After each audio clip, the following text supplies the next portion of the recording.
आज 13 अक्टूबर 2020 को हमारा सब्जेक्ट है इनकम टैक्स एंड आज हम नया चैप्टर स्टार्ट कर रहे हैं एग्रीगेशन ऑफ इनकम। देखो बेटा, ये चैप्टर बहुत इंपॉर्टेंट है क्योंकि इसमें से एक लॉन्ग क्वेश्चन आता है। ठीक है, जो बच्चे बिल्कुल ही थ्योरी बेस्ड हैं उनके लिए ये चैप्टर बहुत इंपॉर्टेंट है क्योंकि सेकंड पार्ट में हमारे जो क्वेश्चन पेपर आता है उसका सेकंड पार्ट में ये थ्योरी आती है। ठीक है बेटा, तो देखो एग्रीगेशन ऑफ इनकम, एग्रीगेशन का मतलब जो असेसी की इनकम होती है उसमें और कौन कौन सी इनकम्स को हम एग्रीगेट करते हैं, इकट्ठा करते हैं। ठीक है, तो इंट्रोडक्शन एंड मीनिंग हम यहाँ से पता लगेगा। Specific incomes of other persons to be included in assessee's total income. तो इस चैप्टर में स्पेशली इस चैप्टर की खास बात यही है कि जो हमारा असेसी होता है उसकी टोटल इनकम में कुछ ऐसे दूसरे पर्सन्स की इनकम को हम इंक्लूड कर देते हैं जो कि रूल के अकॉर्डिंग इसी की इनकम बनती है। ठीक है, फिर है डीम्ड इनकम, और कौन सी इनकम को हम डीम्ड मान लेते हैं। तो देखो इसी का दूसरा नाम क्लबिंग ऑफ इनकम भी है। क्लबिंग ऑफ इनकम का मतलब असेसी की इनकम में दूसरे पर्सन्स की इनकम को क्लब कर लिया जाता है, मिक्स कर लिया जाता है, फिर उस पर टोटल पे टैक्स लगता है। ठीक है, तो देखो introduction and meaning. Normally a person is liable to pay tax only in respect of income belonging to him. तो ये मैं इंट्रो इसलिए पढ़ा रही हूँ क्योंकि इस इंट्रो को पढ़ के आपको बहुत कुछ क्लियर हो जाएगा कि भाई एसएससी की इनकम में दूसरे पर्सन की इनकम को क्यों हम एग्रीगेट करते हैं। तो कह रहा है कि नॉर्मली क्या होता है कि एक पर्सन सिर्फ अपने उसी इनकम पे जो इनकम उससे बिलोंग करती है, यानी कि उसकी खुद की इनकम पे टैक्स पे करने के लिए लायबल होता है, and not on income belonging to others, और दूसरों की इनकम पे जो इनकम दूसरों से बिलोंग करती हैं उसकी खुद की इनकम नहीं है उस पर वो टैक्स नहीं पे करता है। बट आगे क्या होता है, however under income tax act 1961 there are certain provisions as per which an income though legally belonging to one person to be included in the total income of other person.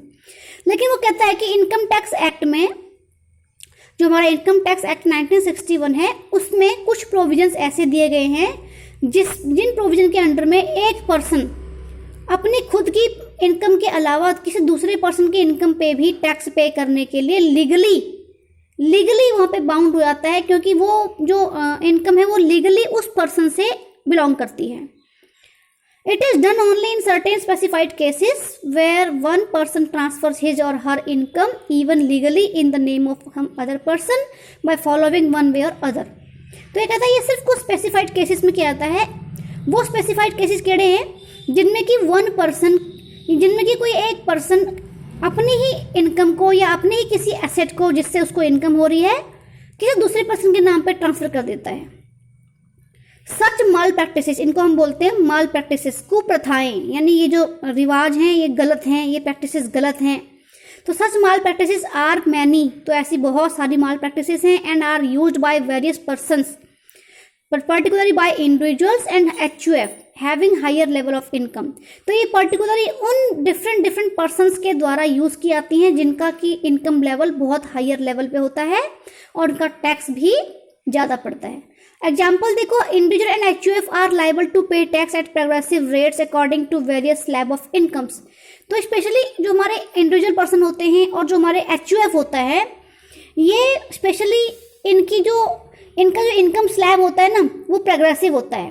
Progressive का मतलब जितनी income ज़्यादा होगी उतना tax ज़्यादा होगा, जबकि companies वगैरह का एक मिनिमम रेट होता है, मैक्सिमम रेट होता है उनका। ठीक है, तो ये HUF जितनी इनकी इनकम बढ़ती जाएगी उतना टैक्स ज़्यादा होता जाएगा और जितनी इनकम कम होगी उतना टैक्स कम होगा। ठीक है, इसलिए इसको हम बोलते हैं प्रोग्रेसिव रेट्स। तो ये लोग ज़्यादा ये काम करते हैं। The slab system provides different rates of tax for different level of income with basic exemption up to certain level of income। जैसे मैंने आपको स्टार्टिंग बताया था कि हमारी जो इंडिया में जो स्लैब सिस्टम है वो क्या है कि 2.5 लाख तक तो हमको कोई भी 2.5 लाख की इनकम पे आपको कोई भी टैक्स नहीं देना होता है। 2.5 लाख से 5 लाख तक की इनकम जो बैलेंस बचती है, ठीक है, उस पर ओनली 5% देना होता है टैक्स, और 5 लाख से लेकर 10 लाख तक के बीच की इनकम जो बैलेंस रहती है, ठीक है, मतलब 2.5 लाख को लेस करने के बाद की इनकम की बात कर रही हूँ मैं, उस इनकम पे 5 से 10 लाख के बीच की इनकम जो है उस पर 20% से टैक्स लगेगा, और 10 लाख से 30% तक, 10 लाख से अबव जितनी भी इनकम बन रही है उस पर 30% से टैक्स लगेगा। इस तरह से स्लैब सिस्टम है हमारा। ठीक है। तो ये does an individual, तो एक individual having higher income tries to transfer his और हर इनकम और asset producing income to his और हर क्लोज रिलेटिव्स और फ्रेंड्स। तो ऐसे इंडिविजुअल जिनकी इनकम हायर स्लैब में आती है और उन पे हायर स्लैब से टैक्स लगता है, वो ये कोशिश करते हैं कि वो अपने किसी एसेट को जिससे उनको इनकम प्रोड्यूस हो रही है या फिर अपने किसी इनकम को अपने किसी क्लोज रिलेटिव या फ्रेंड के नाम पे ट्रांसफर कर देते हैं जिससे कि वो टैक्स देने से बच सकें। समझ गए? तो the split of one income among different persons will enable all of them to claim basic exemption leading to overall lower tax liability of transferor and transferee. तो जो पर्सन ट्रांसफर कर रहा है एसेट को उसको बोलेंगे ट्रांसफरर, जो कर रहा है ट्रांसफर इसको बोलेंगे ट्रांसफरी। ठीक है, जिसको ट्रांसफर किया जा रहा है। तो इस तरीके से वो एसेट की जो इनकम है, जो इनकम है उसको अगर हम टुकड़े टुकड़े करके तोड़ देते हैं, जैसे एक मिस्टर ए है, मिस्टर ए की इनकम 15 लाख बन रही है टैक्सेबल। तो अगर उसमें से एक एसेट को वो ट्रांसफर करता है अपनी वाइफ के नाम पे, एक को ट्रांसफर करता है अपनी बहू के नाम पे, ठीक है, और एक को ट्रांसफर करता है अपने बेटे के नाम पे, तो इस तरह से क्या होगा कि तीनों को एज एन इंडिविजुअल उनको एग्जेम्पशन लिमिट मिल जाएगी 2.5 लाख की। तो उसका 7.5 लाख तो यहीं पे कम हो गया। समझ रहे हो ना? इसलिए ये जो मल प्रैक्टिसेस है इसलिए यूज की जाती हैं। Similarly, sometimes a person does not disclose his correct income and accumulates assets investments with this unaccounted money.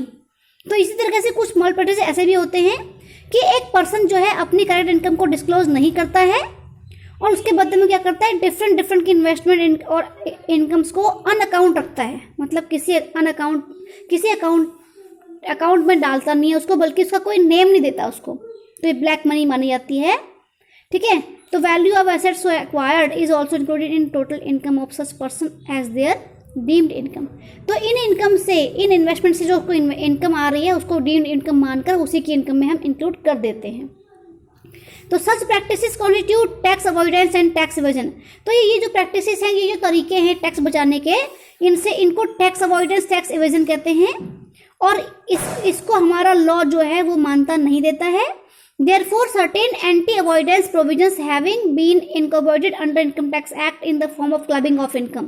तो इन्हीं को क्या कहते हैं, इन अवॉइडेंस को। तो गवर्नमेंट ने कुछ, इनकम टैक्स ने कुछ एंटी अवॉइडेंस प्रोविजंस बनाए हैं जिसके अकॉर्डिंग इनकम टैक्स एक्ट के अंडर में वो इनकम को दूसरी इनकम में क्लब कर लिया जाता है एसएससी की, और एसएससी की टोटल इनकम पे टैक्स लगा दिया जाता है। समझ गए भाई? तो ये तो हमारा इंट्रो था बेटा आज का। ठीक है, तो अब आ जाओ यहाँ पे से कौन कौन सी इनकम्स हैं जिनको कि एसएससी की टोटल इनकम में हम इंक्लूड कर देते हैं। समझ गए? तो देखो यहाँ से हमारा आंसर स्टार्ट होता है बेटा इस क्वेश्चन का। एक लॉन्ग क्वेश्चन तुमने इसमें से बताना है। मैं सारे बच्चों की एक दिन नोट्स मंगवाने वाली हूँ और उनके असेसमेंट तभी लगाऊंगी मैं। समझ रहे हो? तो अपने नोट्स तैयार रखना जब मैं मंगवाऊंगी।